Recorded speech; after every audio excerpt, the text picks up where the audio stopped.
this is an aggravating room to be in, but this is what we could get. And I apologize. Hey, Chuck. Yeah, he's got it. We had the room scheduled at 1 o'clock. Forgot the pages eat lunch in here at 12. So it's all worked out. We smell some Chick-fil-A. Sorry I can't feed you. I know you would be.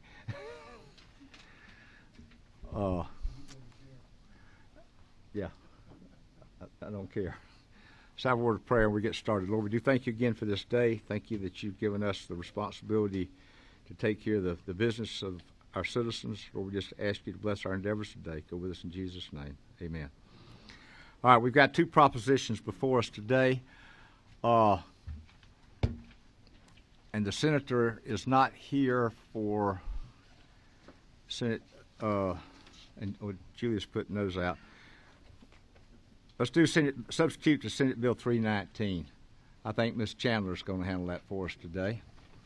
Substitute to 319. We have that one available in front of us. What is your number there, ma'am? 8. All right. Is it on? Yes, ma'am. Thank you, sir. This is a simple little bill that has been discussed and discussed and discussed for over a year. And I think we have everything taken care of. I don't really think we even need to spend much time on it, Mr. Chairman, because we did that yesterday. But let me point out a few things that have changed to add a little clarity to it. If you will look on line 47, right in there, 47, 48, 49, we're simply saying that all of the groups, the LPCs, the social workers, the marriage and family therapists, that this statement regarding diagnosis and looking at mental disorders are to be within their scope of practice. That's the key, scope of practice, right there. So we've taken care of that. That was a concern yesterday, I understand. And then over on line 71, that paragraph, I think that was in what I saw yesterday. But I was asked just by Tom just to point that out, that we've taken care of the continuing education to be sure that folks that are diagnosing have the necessary training to diagnose. And that's talking about people that are working with those with mental illness, developmental disabilities, and substance abuse issues. Then the other part, if you look on page 4, that top line is simply saying that when there is a reported violation or a question of a violation, that both the Composite Board of LPCs and the State Board of Examiners for Psychologists talk about these issues. Now, you're on top of page 4, ma'am? I am. Okay, they have to come up with an agreement. They have to come together. Okay. And make them talk to each other? They're going to talk to each other. That's a good yes, thing. Sir. That would be a very good thing. And then on page... Charging each other for their time when they talk. Probably so. No, I don't know that. That's a good question. That's true. Yeah, this is called couch talk. I'll make that suggestion to them. On page 5, then you will see that paragraph beginning with 150 that's added. This is talking about those folks the different kinds of tests that LPCs can administer, and it is based on, again, the key on 158, depending on their scope of practice. That's the key. Mr. Chairman, that's the bill with the changes from yesterday. And I want to tell again, and I know Chairman Dixon had to leave, take care of some business back home for a bit. I believe you're going to be carrying the bill, aren't you, ma'am? Are you carrying the bill? Yes, you are. I am going to? Okay. Well, yeah. I'll be glad to. I thought Lee was going to, but I mean Representative Hawkins, but I'll be glad to, whatever. What time is that? Oh, Representative Dixon, can I confer to her? Okay. All right. My understanding, talking to Senator Kirk, before he's probably Right. At this time, that is right. And I believe I think it was under when we did the definition of professional counseling, but we've got all three of our groups that we worked on with the, That's right. it's considered one, I mean, all have got the diagnosis language in there, is that right? They all do. I Yeah, think I mean, the it's- other two already did The other two already did, and we've been But the- working, trying to get this one group. for professional Happy with that. counselors. Any questions? I Make a have motion. one, and I'm really, Don't make me slap you.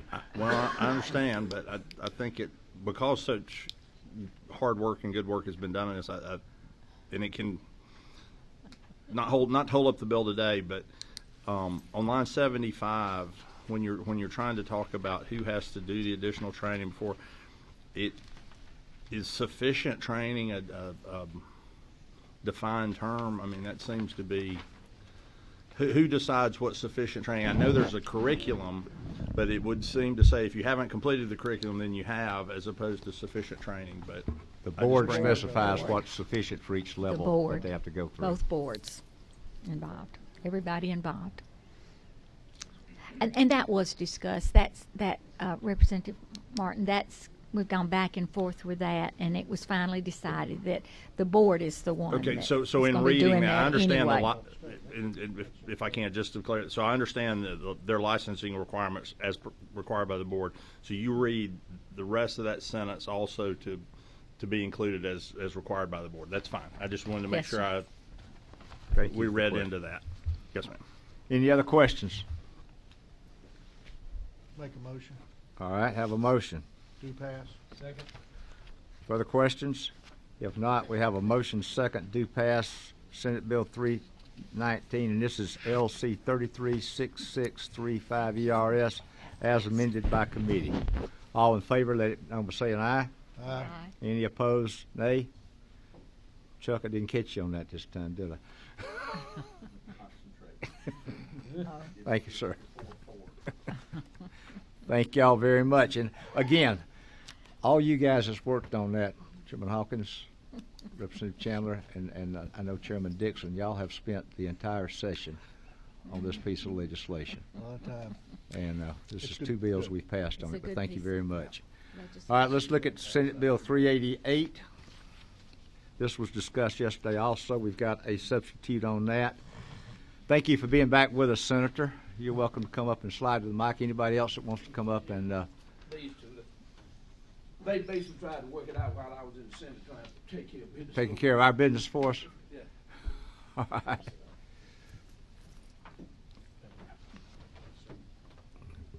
What's that number down there, sir? Mike? That's, One? Witness one, okay.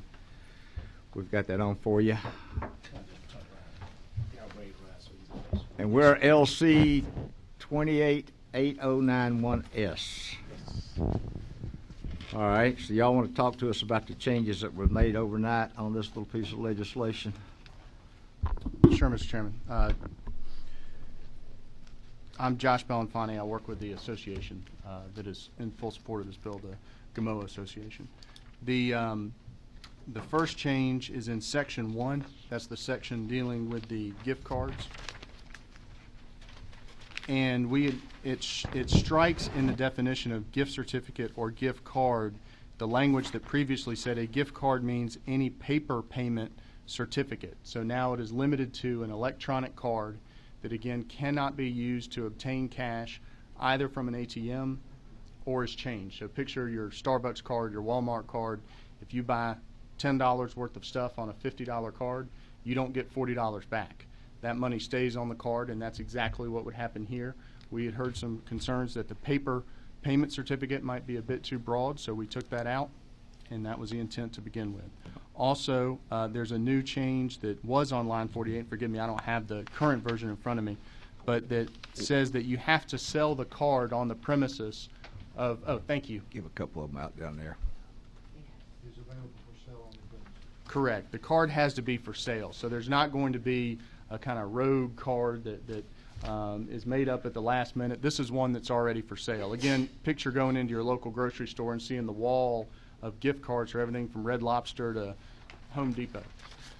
Question, now, this just applies to, or this applies to the Class A machines only, or is this gift card applies to all the machines? this would apply to all machines in a licensed location. So if you have a location that is not licensed by the Georgia Lottery to have Class A or Class B machines in there, they could not utilize this gift card. Okay, they still have to use the certificate, the gift certificate or something, or what? Well, they shouldn't have the machines in Oh, this they shouldn't card. have the machines, Correct, okay. correct. So if you have a location that's using a gift card and has machines, but they're not licensed, that is still a problem. This Okay. law does not change that. I think the confusion may be in the lines above, we still have that $20, that Oh, increase correct, of the okay. $20 Talking play. and Class that's- A, yeah. Those are just for Class A. Okay. But the portion below that that deals with the gift certificate is the definitions generally, and you'll see how we use that in That, section I just two. wanted to make sure that it applied for everything. Absolutely. Yes, sir. Okay. Thank you. The next change was in Section 3. And Section 3 deals with a situation where a master license, and remember the master license is the person that owns the machines, that if that master licensee receives notice that they're either under investigation or that there's that the lottery is taking an administrative action against them to revoke their license. If that's the case, that master licensee can't just turn around and sell all of their, what they're called routes, but effectively the machines to another person and profit from it on the eve of that license being revoked. So we've locked the master license into that so they can't profit during the time that they are being, their license is being heard in an administrative matter. We had heard there were some concerns that that might prevent the store owner, let's say, who has the machines in there, and they don't want them in there because the master licensee is under investigation or having a hearing against them. We added some language, both at lines 70 and 71. We inserted a potential revocation of its master license to make sure that everyone knew that this applied only to the master license and not the location license. And then we added the last sentence there that begins in line 78 that says nothing in this subsection shall prevent a location owner or location operator from exercising any contractual right to place machines of another master licensee in the location. We think the language did that before, but we've added bootstraps to make sure that you don't have a situation where the store who has those machines can't do anything during the pendency of the administrative action. Section 4 is the next. This is the original part of the bill, lines 92 to 94. That remains intact. We had some language in there about preventing unauthorized persons from tampering with the machines. We still think that that's an issue, but it's one that we think we can look at and come back with some better language. The language was a bit broad and I think may have had some unintended consequences, so we took that out altogether. Section 5, at the request of Legislative Counsel, we just did a stylistic change on lines 106 to 107. You can see the sentence beginning revenue and now reads revenue shall not include the sale of goods and services at wholesale. That does not change the meaning of the sentence or its substance. It was a request based on, I believe, style. And then also in Section 7, we had another one at the request of Legislative Counsel. This is on, I believe it's 178. The license that a store owner has is called a location owner or location operator license. In the previous version you had, it said location owner or operator. It needed to say location owner or location operator. So we just inserted the word location. It does not change the substance of the bill at all. And those are the only changes that are there, Mr. Chairman and Committee. So just as a quick, if I might, sort of reminder of the context of the bill. Just as a quick reminder of the context of the bill. We're trying to accomplish a couple of things. One is to provide a little bit better working environment for the Class A's. And you see where we haven't increased the redemption for Class A's since the early 90s. And we'd like to be able to offer in those kiddie games a little bit better prize. We've also adjusted some of the fines and some of their late fees to adjust for the difference in their license structure. So it just makes them a little bit, it makes it more even on a parity's perspective. We do have the gift card, and that is going to be huge for cutting down cash payment. We also think this is going to be tremendously beneficial for our fraternal organizations because they will then be able to offer real redemption items in their lodges in order to continue to do their good work. And so that's where you see the changes in the 50/50 definition, as well as the changes that are in the gift card piece. So that's sort of where the impetus was for that, and the rest of it is just a compliance issue. Just as we continue to learn in this new regulated environment, we continue to try to make it a cleaner industry and continue to reward good actors, and sort of that's why we're back in front of you. So Historically, this basically started, what, 4 years ago? Trying to remember when we passed 87, I think. 47. Feels like a lifetime ago some It days. does, but this is yes. still cleaning it up and trying to. That's right. We made a lot of we made a tremendous wholesale change in the way that we were regulated back then. We had previously been regulated under the Department of Revenue, and they moved us under the Lottery Corporation, a very different entity, and it just requires some different statutes to work we cleaned things up out. some last year in 190, I believe it was. That's right. We created an arbitration process for the first time, and so you see some cleanup on that too, just because, I mean, you do your best to craft the perfect bill, but inevitably you got to come back and make some changes, and so that's the arbitration piece. I just wanted to make sure everybody had a little historical perspective No, of thank what you we've for been that. doing on that. We got a few questions, looks like. Number 10. Thank you, Mr. Chairman. The questions about the gift certificate lines 40 through 48 here. First off, how much is allowed for in the payment device? What's the maximum amount? So for a Class B machine, it's $5 per play. That remains the same as it is in current law right now. So the gift card would have to have a maximum amount of $5? So if you played for a longer period of time, you can win $5 per play in the machine. And we have hand counts on the machine that sort of dictate that. Okay, and then you had mentioned that and maybe I misunderstood, the gift card or gift certificate would help fraternal organizations? Because they don't necessarily have stuff to redeem in their facility, and so by having a gift card that they could use for redemption, that then provides them non-cash redemption, as opposed to trying to create a store in their Moose Lodge or in their VFW. But isn't it required under line 48 that it must be available for sale on the premises so that... So they would have to offer that for sale as well. Okay. Okay, so the Moose Lodge is going to be selling gift cards in their premises in order for Right, that. for their membership, exactly. Okay, all right, thank you. Yes, sir. Number 9.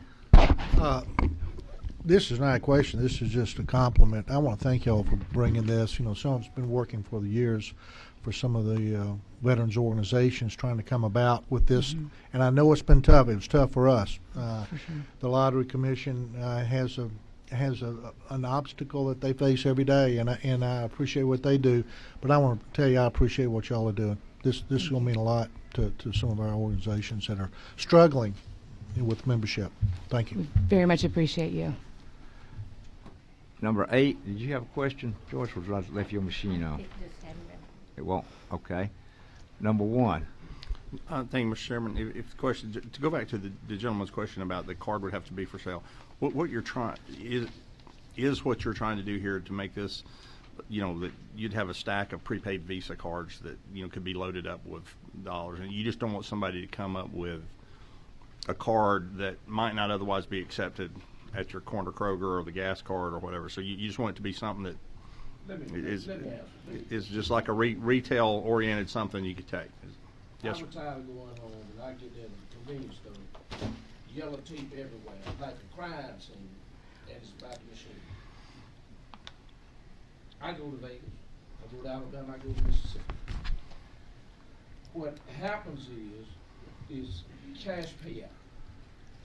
Well, if they win those plays, say they win $1,500 in play, they're not going to buy $1,500 worth of sardines.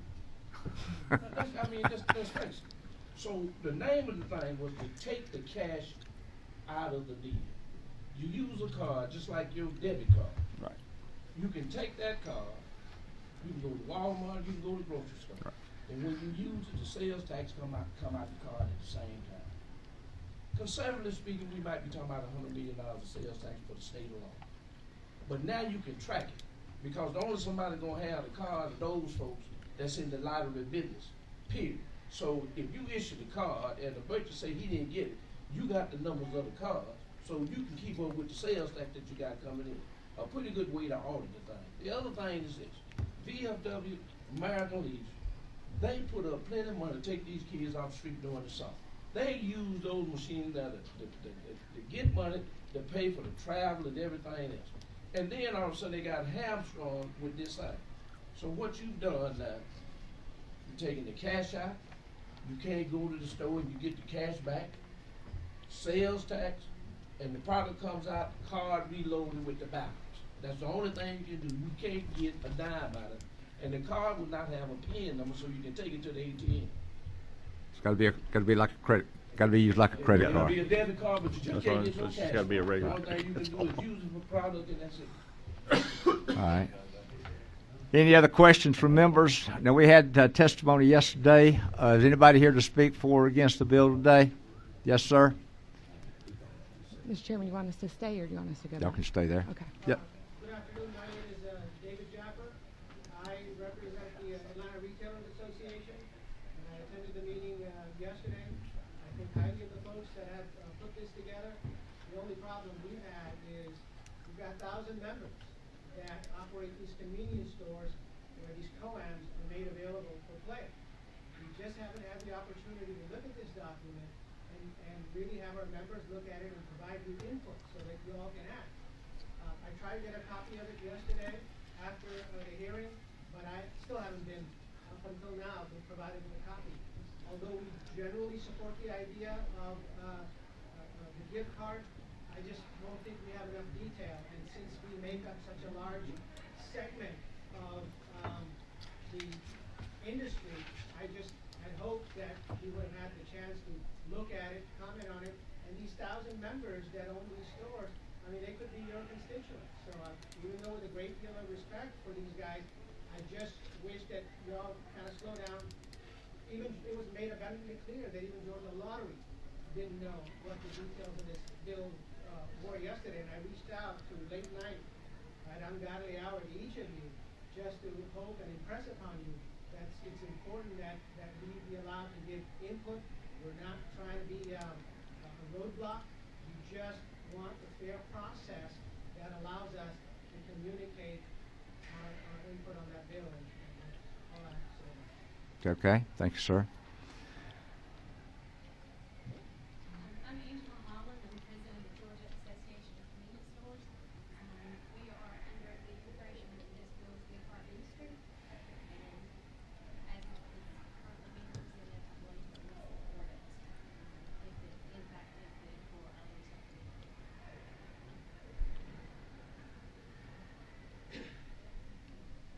And I did get a text today from Ali Hussein, I believe, current chair of the Atlanta Retailers Association, that said they support the actions. So the chair of that association, I believe that you mentioned, sir, said he did support the actions that clarifies the law that brings legitimacy to the COAM business. I got that at about 10:20 this morning. So it appears, he says, we support higher revenue for the Georgia Lottery, and so he sent that out this morning, I believe, sir. I did have a conversation with him, and anything that brings transparency to this industry, DRA would support. They supported the idea of Department of Revenue giving up control of the Georgia Lottery, so that could be better administered.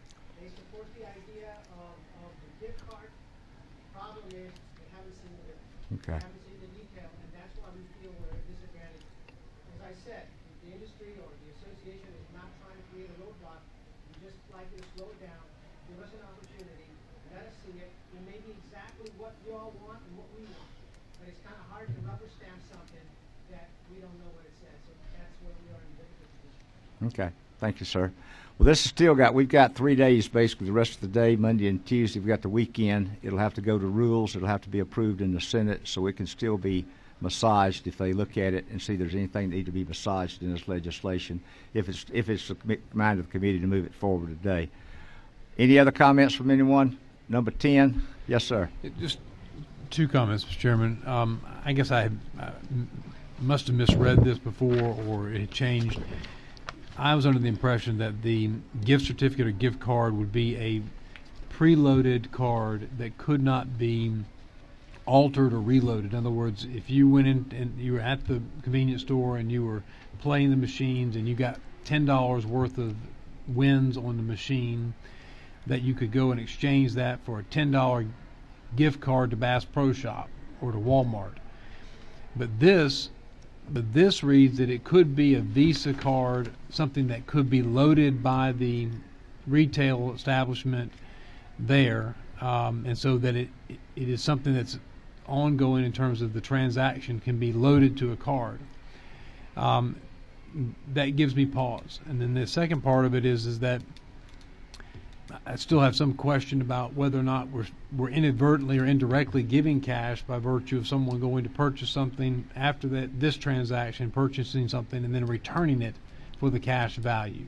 So use the card, buy something, return it, gain the cash that way. That wouldn't have been any different than getting a certificate, the paper certificate before. I think you could have done the same thing with it. Is that not right? And Chairman Lucas, you have a comment on that? Let me just try to explain.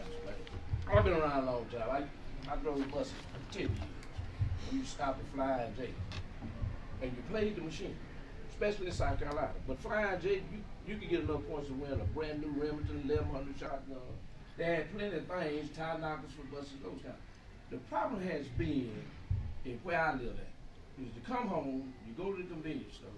Convenience store locked down, about 10 shaft cars down, yellow tape like it's a murder scene. What they did is, they went in, and somebody went in, played the machines, and went to the one that got cash. And then they make a case. They've been doing this all around Georgia. People like play, but the folks I see in there playing are elderly folks. Ladies got the pocketbooks on their arms, sitting in the chair, 70 years old. You know, I said, it's got to be the most ridiculous thing in the world. I take them on the bus and take them to Lutz, Mississippi, they play all day. I said, well, one of the things we need to do is, how do you deal with it? Take the cash out the game. The card has got to be designed. Either the lottery folks will come up with the card, or the folks in the business will come up with the card. But what you got to do is take the cash out the game. That has been the problem with the B machines. It's cash payout. You get a card. The cards are loaded, 100, 500, whatever. If you use the card, you can't go to the store, buy something, and then take it back talking about returning. You can't get no cash because the card's going to be set up where you don't have a PIN number. It's going to be loaded with X amount of dollars, and those folks will know how much you got. And then, of course, at the end of the year, you stated everything every month. The revenue department going to know what the merchant's doing with those cards. So, you've had a problem just trying to even get to this point. How do you even deal with folks playing these machines? I mean, every time I turn around, this one locked up, now you got a conspiracy case. They go to court, they settle the case, they only get half his money back, he paid a lawyer, and the DA and everybody, they got $200,000 or $300,000 that they've confiscated on the thing. Part of the problem is when you went to the VFW, they were set up to help that organization, and they ran the Little League Baseball and all of your youth program during the summer. You took them out the game where they couldn't even pay for the kids and the traveling and the supervision of the kids. And so I just said, there's got to be a better way of doing it. And the best way is when you take the cash out the game, sales tax comes out of the product. You go to the grocery store, sales tax come out. Guess who gets the sales tax? Us. It'll help our coffers. And it's not a tax increase on anybody because we ain't raising no taxes. You don't play them if you don't want to play them. But the name of the game was to take the cash out of the game, period. That has been what this whole thing has been about for the last, and since Roy Bond was in office. That's when the gift certificate came out. That's when it came out. Number 9, we've generated some more questions. This is more of a comment. Today, you have a choice of when you return something having cash or placed back on the card. I have every faith in the world the Lottery Commission and these fine folks can arrange this so only will be placed back on the card. No cash payout is given. That's a very simple thing to do. I think we ought to move the bill, give these folks a chance. Okay. Number 1. I was going to just ask if the senator he was done. I'd move do pass if I'd All be right, recognized. got a for that motion? purpose. Second. Second. Any discussion? All in favor, let me know by saying aye. Aye. Any opposed, like sign. Aye. Okay, got one opposed. Thank you, sir. Chairman Powell's going to be carrying this one? Okay. We will get this. Thank you so much. We'll get these signed, get them into the clerk's office shortly. You'll need to go to rules, fill out the paperwork to ask it out of rules, get with Chairman Powell to make sure that the window for rules is closing fastly. Thank you all quickly. very much. Appreciate your Thank, support. hey, committee, thank y'all again, committee. Appreciate y'all meeting. Appreciate you being able to be flexible.